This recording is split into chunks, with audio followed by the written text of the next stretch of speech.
Okay, bismillahirrahmanirrahim. Assalamualaikum warahmatullahi taala wabarakatuh.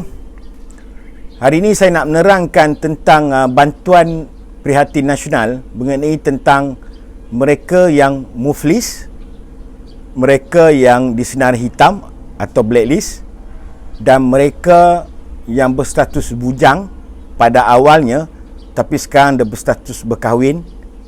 Bagaimana untuk memohon bantuan prihatin nasional? Okey, dengar betul-betul. Okey, kumpulan muflis ni sebab mereka ni memang sepatutnya boleh menerima bantuan, tapi mungkin ketika itu terlepas pandang. Tapi kita bersyukur kerana kerajaan telah umumkan kepada dua kumpulan ini, iaitu kumpulan yang disenari hitam dan kumpulan yang muflis.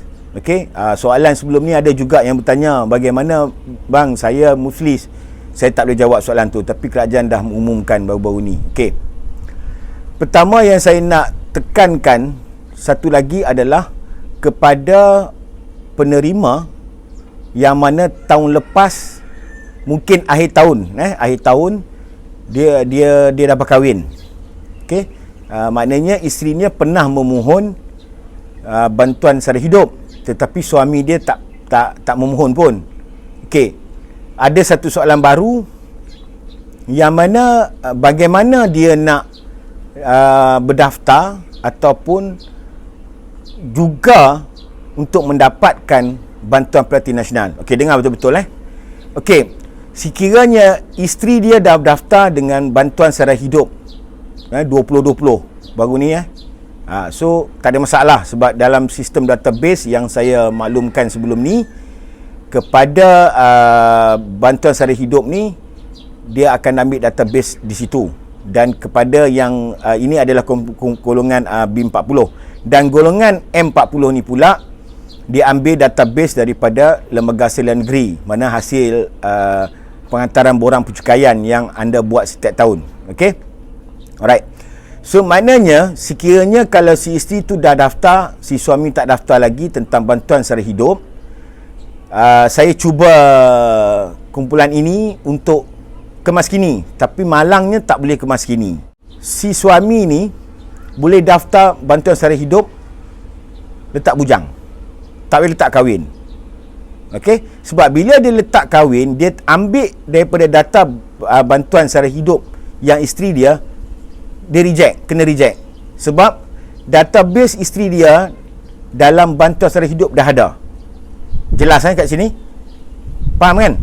Okey, maknanya bujang yang bawah gaji daripada 2,000 akan dapat 800, betul? Yang 2,000 hingga 4,000 dapat 500. Cuba kita sebenarnya bantuan ni sebenarnya dah ada buat satu kiraan bahawa kumpulan B40 dibayar 1,600, kumpulan M40 dibayar 1,000. Bila kita tengok gaji kumpulan B40 yang bujang dibayar 800. Nampak? Yang bujang gaji 2,000 hingga 4,000, kumpulan M40 yang di dalam golongan M40 dibayar dengan 500. Bagi suami yang nak daftar, akan masukkan isteri dia dalam bantuan sara hidup, padahal isteri dia dah daftar, maknanya dia letak bujang dulu. Sebab bila kita congak, kita campur dua-dua tu sama juga dapat bagi cara menerima bantuan prihatin nasional ni. Ini cadangan saya lah, sebab ada yang datang kat saya, hubungi saya, macam mana nak daftar bantuan sara hidup, pada isteri saya dah daftar, tapi bila saya cuba untuk masukkan nama isteri saya, tak boleh, sebab isteri saya dah ada database bantuan sara hidup. Jelas kat sini nampak? Saya rasa saudara dah jelas bagaimana cara kaedah untuk mereka yang sebelum ni belum berkahwin tetapi dah daftar bantuan sara hidup yang bujang ni kemudian mereka dah kahwin, tapi kali ni dia nak kemaskini, nak tunjuk bahawa mereka dah berkahwin, nak dapat pendapatan isi rumah. Congak mai, congak pi, sama saja. So maknanya anda letak dulu anda bujang untuk mudah untuk anda tidak menjadi seorang yang tercicir untuk mendapatkan bantuan prihatin nasional. Setakat itu saya nampak jelas saya ceritakan pasal bantuan sara hidup ni. Okey, baik. Saya nak sentuh tentang kumpulan saya nak sentuhkan sekarang kumpulan yang disenari hitam. Okey, yang senari hitam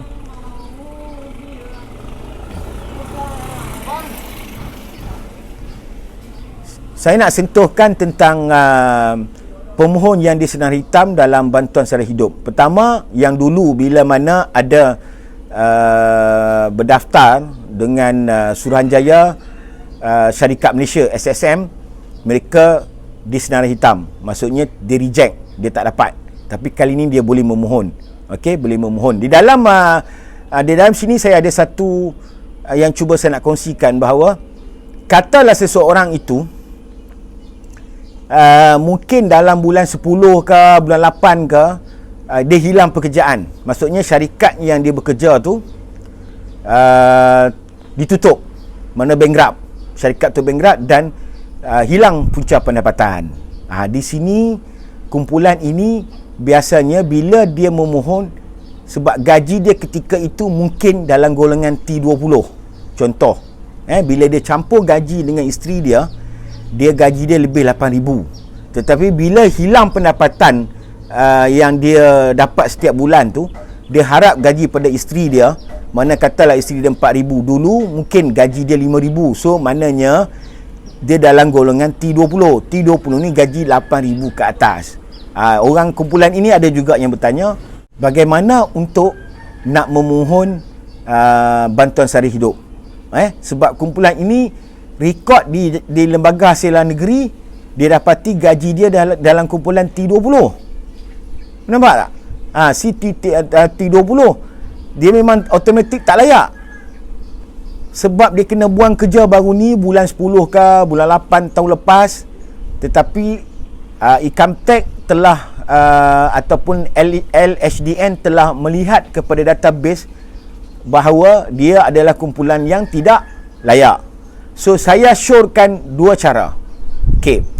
Pertama, anda cepat-cepat submit cukai pendapatan supaya LHDN akan melihat bahawa gaji dia dalam golongan M40. Nampak? So kena cepat-cepat buat submission untuk cukai pendapatan supaya lembaga hasil akan tahu bahawa jumlah gaji dia tidak lagi dalam kumpulan T20. Ini cadangan saya lah.